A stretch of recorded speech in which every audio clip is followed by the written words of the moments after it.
अच्छा, participants kindly जल्दी से रिजॉइन कर लें. I'll give an update to the group as well. Not left with a lot, hopefully.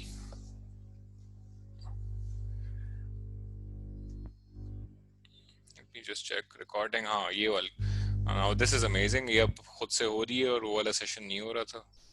चलें.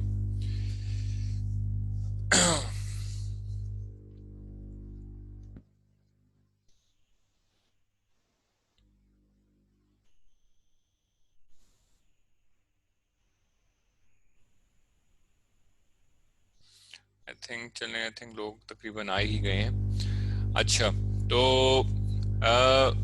two sinuses are very important for maxillofacial surgeons, and I can, for general dentists, I would say just maxillary sinus को assess करना is important if they are dabbling in implants, and that is for the reason कि obviously अगर आपके पास fractures वगैरह होते हैं and उसको आप अगर मैनेज कर रहे हो. Secondly, if you are dealing with cases of maxillary sinusitis of odontogenic origin, तो उसकी ट्रीटमेंट को असेस करना है. दूसरा, अगर कोई फ्रंटल बोन फ्रैक्चर है तो उसमें अक्सर फ्रंटल साइनस इन्वॉल्व होती है, तो उस जगह में उस असेस करना कि भाई आपका साइनस की ड्रेनेज प्रॉपर हो रही है नहीं हो रही. तो फॉर दिस रीजन आपकी साइनसेस में एक टर्म यूज होता है, द ऑस्टियोमिएटल कॉम्प्लेक्स. ठीक है, तो this is just basically a fancy term for describing कि आपके साइनसेस के ड्रेनेज पाथवेज क्या हैं. And in order for these sinuses to properly function, आपके ये जो drainage pathways हैं, these need to be open, these need to be patent, ताकि इनसे drainage अगर properly हो रही होगी तो patient जो है वो will not develop signs like sinusitis वगैरह etc. Sinus की health अच्छी होगी, उनकी आवाज़ ठीक होगी. तो most of us तो खैर मैं नहीं कहूँगा, हम में से some of us are prone to developing sinusitis वगैरह, and the reasons are कि ये osteometal complex जो है हमारा, उसमें कुछ ना कुछ मसला होता है.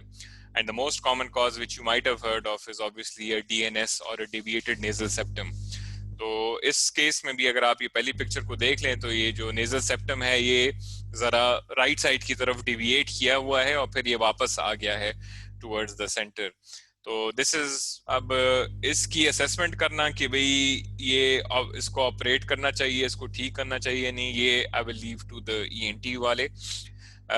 Are your concern should be कि आप जो मैक्सिलरी साइनस को अगर ट्रीट कर रहे हो, if you are suspecting it is sinusitis of odontogenic origin, तो हाउ विल यू असेस कि इसकी ड्रेनेज ठीक हो रही है ठीक नहीं हो रही. So for that obviously you need to know कि इनके drainage pathways क्या हैं इन sinuses के. तो first of all you need to know कि maxillary sinus जो है वो drainage उसकी होती है through its ostium, and which is marked here by O. तो ostium जो है, या अगर आप नोट करो, ये बिल्कुल इस साइनस की छत के साथ पड़ा हुआ है. ठीक है ना. तो this is one of the major drawbacks of the maxillary sinus की इसकी ड्रेनेज तब तक नहीं स्टार्ट होती तब जब तक ये साइनस ऑलमोस्ट बिल्कुल फिल नहीं हुआ होता, specially if the cilia of the sinuses are not working. ठीक है. तो इस फॉर दिस रीजन कुछ पेशेंट जिनमें रिकरेंट साइनोसाइटिस हो रहा होता है, तो उनके केसेस में क्या करते हैं स्पेशली ईएनटी वाले, कि वो इस ऑस्टियम जो यहाँ बिल्कुल इस साइनस की छत के साथ पड़ा हुआ है, तो वो इसको यहीं छोड़ देते हैं, and they create a new ostium somewhere over here. ठीक है. यहाँ इसको इंफीरियर, ये पोर्शन जो है ना, this is the inferior meatus basically. तो यार इसको इंफीरियर मीएटस में यहाँ एक सुराख बना देंगे इस नेजल वॉल में, ताकि ये साइनस जब सिर्फ हाफ भी भर जाए तो इसकी ड्रेनेज जो है ऑस्टियम के थ्रू स्टार्ट हो जाए. ठीक है. तो that procedure is called nasal antrostomy basically. तो कन्वेंशनली स्पीकिंग अगर आपकी साइनस ठीक काम कर रही है तो it will drain through the middle meatus. And doctor कुतुरैन, मुझे आपके क्वेश्चन की समझ नहीं आई. The CL inferior M is enlarged to आपके उस, can you use the full terms over here. आप इसमें से कोई स्ट्रक्चर को लेबल करके बता रही हैं।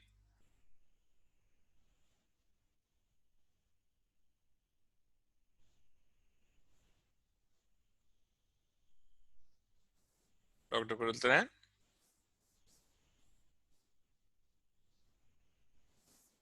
चलें इसको फुल में काइंडली लिख लें तो मुझे समझ आ जाएगी कि आप which structure you are referring to basically.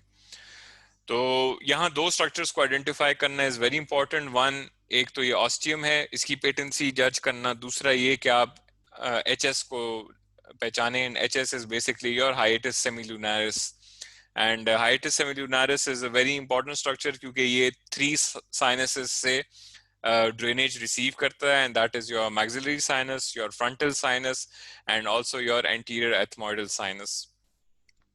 तो ये जो इसमें तो खैर उन्होंने येलो लाइन से मार्क किया हुआ है, ये बेसिकली इसी तरह एक heart shaped, sorry crescent shaped structure होता है on the lateral wall of the nasal cavity, and it provides a drainage pathway for these 3 sinuses into the middle meatus. ये अगर आप देख लें तो ये एक ब्लैक लाइन है बेसिकली, एंड ये जो है यहाँ जाके अपनी यहाँ से जो भी साइनसेस की ड्रेनेज होगी वो उसको मिडिल मीएटस में ट्रांसफर कर देता है, ठीक है ना, फॉर फर्दर ड्रेनेज। तो इसकी पेटेंसी जज करना is very important. So hiatus semilunaris and ये ऑस्टियम, सो मैक्सिलरी साइनस के लिए ये दो स्ट्रक्चर्स बहुत इंपॉर्टेंट होते हैं, ठीक है। तो let's go towards the second one. The second one जो है ऑब्वियसली मैक्सिलोफेशियल वालों के लिए ज्यादा वो है, and that is your frontal sinus. तो फ्रंटल साइनस का ड्रेनेज पैटर्न भी आपको आइडिया होना चाहिए, एंड दैट इज कि फ्रंटल साइनस जो होती है it drains through this structure called FER, and FER stands for fronto ethmoidal recess, ठीक है। तो इस फ्रंटल एथमोइडल रिसेस के थ्रू यू कैन सी कि ये स्ट्रक्चर जो है, दिस ग्रीन स्ट्रक्चर, ये अपनी ड्रेनेज कर रहा है। तो फ्रंटल साइनस का जो है ड्रेनेज पाथवेज दो होते हैं, या तो ये डायरेक्टली मिडिल मीएटस के थ्रू जाता है, ड्रेन करता है, या it will drain again through the hiatus semilunaris and into the middle meatus, ठीक है। तो यहाँ देखना कि यहाँ कोई बोनी, स्पेशली इन ट्रॉमा के केसेस में, कि यहाँ कुछ ब्लड जमा हुआ है, यहाँ कोई बोन के पीसेस जमा हुए हैं which can potentially stop the drainage from the frontal sinus, तो वो इस एरिया को यूजुअली अफेक्ट करता है which is the frontoethmoidal recess। तो ये आपने कोरोनल व्यू में and as well as most importantly sagittal view में, इसमें अगर आप देख लें यहाँ आपको शायद ज्यादा क्लियर नजर आ रहा हो, ये जो ग्रीन लाइन है, तो इस स्ट्रक्चर की पेटेंसी को एवेल्युएट करना इज वेरी इंपॉर्टेंट। अगर ये स्ट्रक्चर्स डिस्टर्ब्ड हैं तो ऑब्वियसली फिर आपने वो करना होगा, you will have to go towards open intervention in this case, और इसकी फ्रंटल साइनस की फिर आप कंजर्वेटिव मैनेजमेंट नहीं कर सकते। यस डॉक्टर साकबा, जो आपको इंफ्राऑर्बिटल कनाल है वो ऑर्बिटल फ्लोर में ही ट्रैवल करके जाती है, तो that is the little breach in the floor of the orbit, ठीक है। अच्छा, तो अदर देन दैट इसमें शायद आपको ये भी नजर आ रहे होंगे जो मैंने स्टार्ट में मेंशन किए थे कि एथमॉइड साइनसेस के आपके 3 ग्रुप्स होते हैं। AES is your anterior ethmoid sinus, MES is your middle ethmoid sinus, and PES जो है आपका पोस्टीरियर एथमॉइड साइनस है। SS over here is your sphenoid sinus, ठीक है। ये IT जो है आपका इंफीरियर टर्बिनेट है, MT जो है आपका मिडिल टर्बिनेट है। इसमें जो आपको ये ब्लैक सुराख नजर आ रहा है इसको कॉन्कल बलोजा कहते हैं, which is basically an air containing cavity within the turbinate, ठीक है। So that is that. और ये जो PC यहाँ है, this is your posterior nasal opening या पोस्टीरियर कुनाई, ठीक है। So that was about the sinus. Finally, we'll come to the TMJ. तो TMJ में कुछ तो मैंने स्टार्ट में भी डिस्कस कर लिया था, कुछ इसकी 3D व्यू पे भी जरा डिस्कशन कर लेते हैं। CP is obviously your coronoid process, ठीक है। TP जो है आपका टेम्पोरल बोन है, EAC is your external acoustic meatus, MC is your the medial aspect of your condyle, AE is your articular eminence, ठीक है। AT is your articular tubercle, and ZA जो है आपका जाइगोमैटिक आर्च है। ठीक है, तो we are about to finish, Dr. Shahib. I think just give me like 2-3 minutes, I'll be done, inshallah. अच्छा, तो अब हम जरा एक्सियल व्यू में जरा देख लेते हैं फ्रॉम द टॉप। तो CP यहाँ आपको कोरोनॉइड प्रोसेस नजर आ रहा है। LP जो है this is your lateral pole of the condyle, और MP जो है इन्होंने इसको यहाँ medial pole of the condyle वो किया हुआ है। अच्छा, another interesting thing I came across was कि कंडाइल की शेप जो है वो आपकी ऑब्वियसली एज के साथ चेंज होती रहती है। तो आपको जो बिल्कुल इस तरह ये फिंगर लाइक प्रोजेक्शन जब कंडाइल की मिलेगी, ये आपको अक्सर बच्चों में मिलेगी which are between 0 to 5 years of age. ठीक है, जब बच्चे की एज 5 to 10 तक होती है तो इस तरह ये आप एंटीरियर एस्पेक्ट पे ये एक बीक सी अप्रिशिएट करना स्टार्ट करोगे। So this is usually something that we see in kids between 5 to 10 years of age. And ऊपर सी सरफेस अगर आप देख लें तो ये फिर भी relatively round है।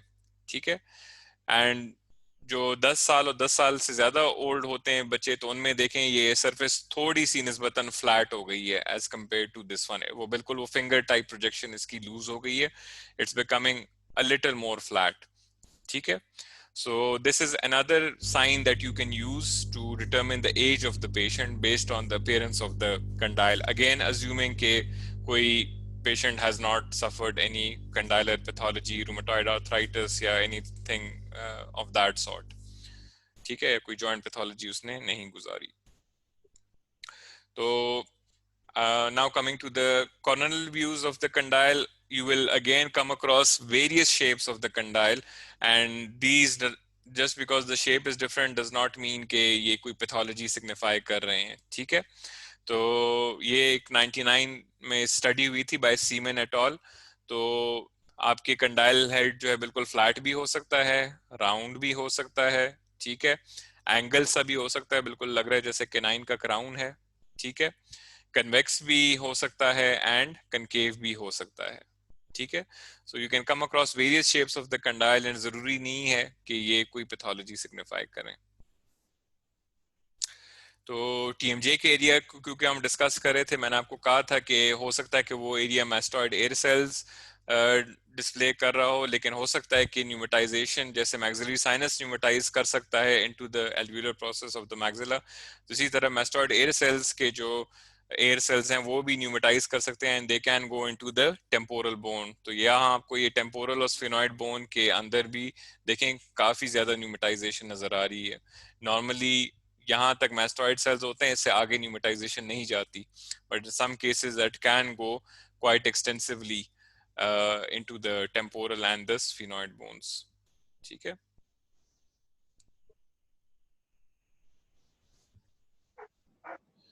अच्छा, एक और चीज जो आपको मिलेगी, it's called foramen tympanicum, and this is usually embryological एक स्ट्रक्चर होता है which usually closes by the year 5 years of age तक ये बंद हो जाता है।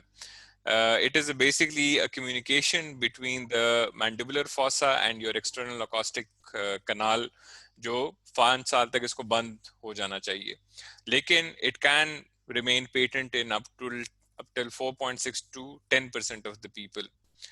तो ये एक ट्रू फोरामेन नहीं है क्योंकि इसमें से कोई न्यूरोवास्कुलर बंडल नहीं जा रहा होता, but it is more of a defect. ठीक है, तो इट कैन अगर ये रह जाता है लोगों में तो it will permit herniation of the TMJ की जो डिस्क है और सॉफ्ट टिश्यूज हैं, तो वो पेशेंट जब मुंह ओपन कर रहा होगा, क्लोज कर रहा होगा, खाना चबा रहा होगा, तो it will push that TMJ tissue into the external acoustic canal, तो उसकी वजह से एक प्रॉपर फिस्टुला बन सकता है एंड डिफरेंट ENT कॉम्प्लिकेशंस भी इससे बन सकती हैं, and even this can manifest as myofascial pen.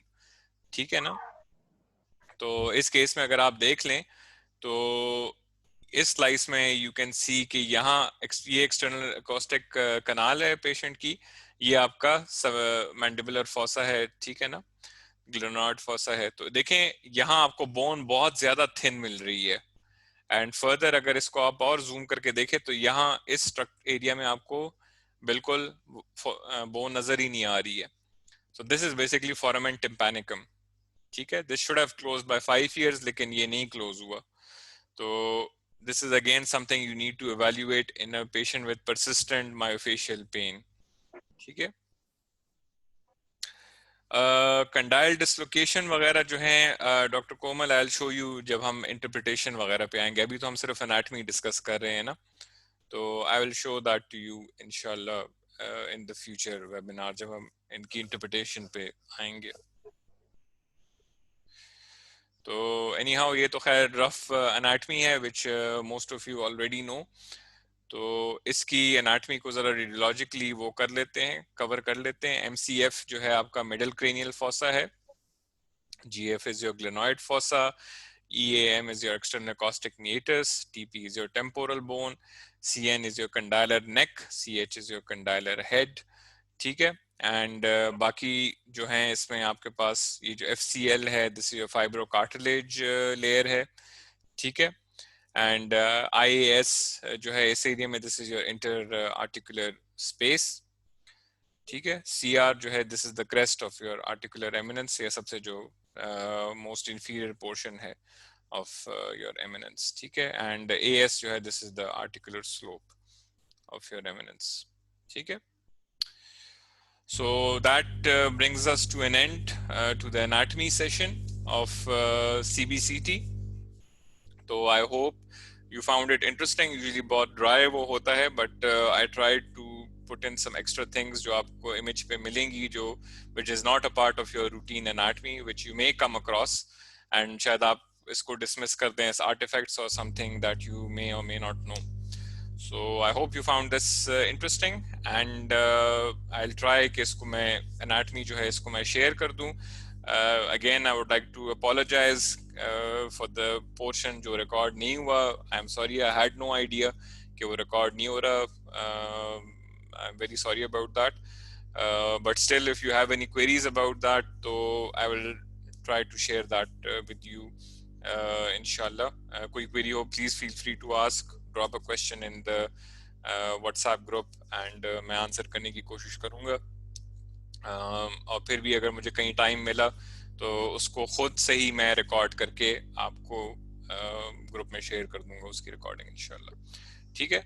So thank you very much again for participating, and please feel free asking the questions, and I'll try to upload the recordings inshallah by tonight, or if not by maximum by tomorrow. So thank you again. Next session जो होगा, again I will ask you probably Saturday Sunday में से ही एक दिन रखेंगे. So please do let me know कि आपको कौन सा दिन सूट करता है. तो I will उसी दिन पे हम we will start with the CBCT की इमेज इंटरप्रिटेशन के. CBCT पे हम क्या क्या चीज़ें मेजर कर सकते हैं, क्या क्या चीज़ें देख सकते हैं. And it was eye-opening for me. तो इंशाल्लाह आप लोगों के लिए भी काफ़ी eye-opening होगा, just like this anatomy lecture. So inshallah see you at that. So thank you very much and see you at the next one inshallah. Take care of yourselves. Allah Hafiz.